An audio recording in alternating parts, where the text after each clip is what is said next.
মা আমেনা বর্ণনা করেন, যখন আমি গর্ভধারণ করি তখন থেকেই আমি অনেক অদ্ভুত বিষয় লক্ষ্য করতে থাকি। আমি যখনই বাইরে যেতাম এক টুকরো মেঘ সর্বদা আমার মাথার উপরে ছায়া দিত। আমি যখন পানি সংগ্রহ করার জন্য জমজম কূপের নিকটে যেতাম তখন আমার আশেপাশে থাকা সমস্ত গাছ নুয়ে পড়ত, যেন এই গাছগুলো আমাকে সালাম দিচ্ছে। আমি খুব অবাক হয়ে এই বিষয়গুলোকে লক্ষ্য করতাম এবং ভাবতাম, কেন আমার সঙ্গে এই আজব ঘটনাগুলো ঘটছে। আমি যখন জমজম কূপ থেকে পানি সংগ্রহ করতে যেতাম নিচের সমস্ত পানি কুয়ার উপরে উঠে আসতো, যেন আমি খুব সহজেই সেই পানি হাতের একদম নাগালে পেয়ে যাই। আমি যখনই কূপের নিকটে যেতাম মক্কার নারীরা আমাকে সহজে সেখান থেকে ফিরতে দিত না। তারা বলতো, হে আমিনা, তুমি আরো কিছুক্ষণ এখানে অপেক্ষা করো, কারণ তুমি চলে গেলেই পানি আবার নিচে নেমে যাবে এবং কুয়া থেকে আমাদের পানি সংগ্রহ করতে অনেক কষ্ট হবে। মা আমিনা আরো বর্ণনা করেন, আমি মক্কার অনেক নারীর কাছ থেকে শুনতে পেয়েছিলাম, যখন পেটে বাচ্চা আসে তখন মেয়েদেরকে অনেক সমস্যার সম্মুখীন হতে হয়। কারো শরীরে ব্যথা হয়, কারো মাথা ব্যথা হয়, কারো বমি আসে।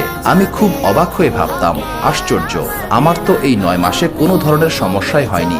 এইভাবেই মা আমিনা অনেক আজব ঘটনার সম্মুখীন হতেন। একদিন মা আমিনা বর্ণনা করেন, আমি যখনই ঘুমাতাম স্বপ্নে দেখতাম আমার পেট থেকে অনেক উজ্জ্বল একটি আলো বেরিয়ে আসছে এবং সেই আলো সমগ্র দুনিয়াকে আলোকিত করছে। আমি এইভাবেই বুঝতে পারি আমার গর্ভে যে সন্তান রয়েছে সে কোনো সাধারণ মানুষ নয়, সে একজন অসাধারণ মানুষ হবে।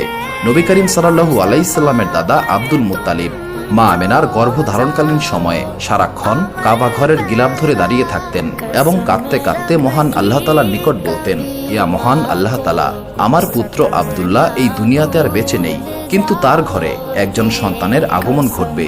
ইয়া মহান আল্লাহ তাআলা, আপনি তাকে হেফাজত করুন।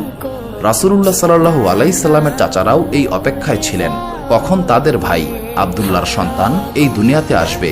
ইহুদি গ্রন্থ তাওরাতে এসেছে, যখন শেষ নবী হযরত মুহাম্মদ সাল্লাল্লাহু আলাইহি সাল্লাম এই দুনিয়াতে আগমন করবেন, ঠিক তার 10 দিন আগে থেকে আকাশে একটি লাল রঙের নক্ষত্র চমকাতে থাকবে এবং নবী করিম সাল্লাল্লাহু আলাইহি সাল্লামের জন্মের ঠিক 10 দিন আগেই একটি লাল নক্ষত্র চমকাতে থাকে। এটা দেখে ইহুদি আলেমগণ সমস্ত ইহুদিদেরকে একত্রিত করে বলতে থাকে, তোমরা সবাই দেখো, আকাশে লাল রঙের একটি নক্ষত্র দেখা দিয়েছে, অর্থাৎ শেষ নবী দুনিয়াতে আসতে চলেছেন। এবং তাদের আলেমরা বললেন, তোমরা যাও মদিনাতে গিয়ে খোঁজ করে দেখো কোন নারীর বাচ্চা হতে আর মাত্র 10 দিন বাকি রয়েছে। ইহুদিরা খোঁজ করতে থাকে, তারা অনেক নারীকে খুঁজে পায়, কিন্তু দেখা গেল কারো এখনো 1 মাস বাকি, কারো 2 মাস, আবার কারো 4 মাস বাকি। যখন তারা ফিরে এসে তাদের আলেমদের নিকট এই ঘটনা বলে, মদিনায় এমন কোনো নারী নেই যাদের বাচ্চা হতে আর খুব বেশি সময় বাকি নেই। এই কথা শুনে তাদের আলেমরা বলে, এবার তোমরা মক্কায় যাও এবং সেখানে গিয়ে খোঁজ করো।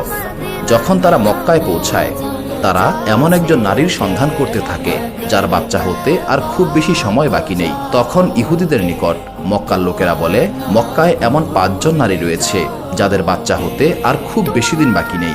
তখন ইহুদিরা বলে, এমনটা নয়, সে কোনো সাধারণ বাচ্চার মতোও নয়, আমাদের এমন একজন বাচ্চার সন্ধান দাও যার জন্মের পূর্বেই তার পিতা মারা গিয়েছে। তখন মক্কার লোকেরা বলে, এমন একজন বাচ্চার জন্ম হবে, সে হলো আব্দুল মুত্তালিবের নাতি। আব্দুল মুত্তালিবের ছেলে আব্দুল্লাহ কয়েক মাস আগেই মারা গিয়েছে।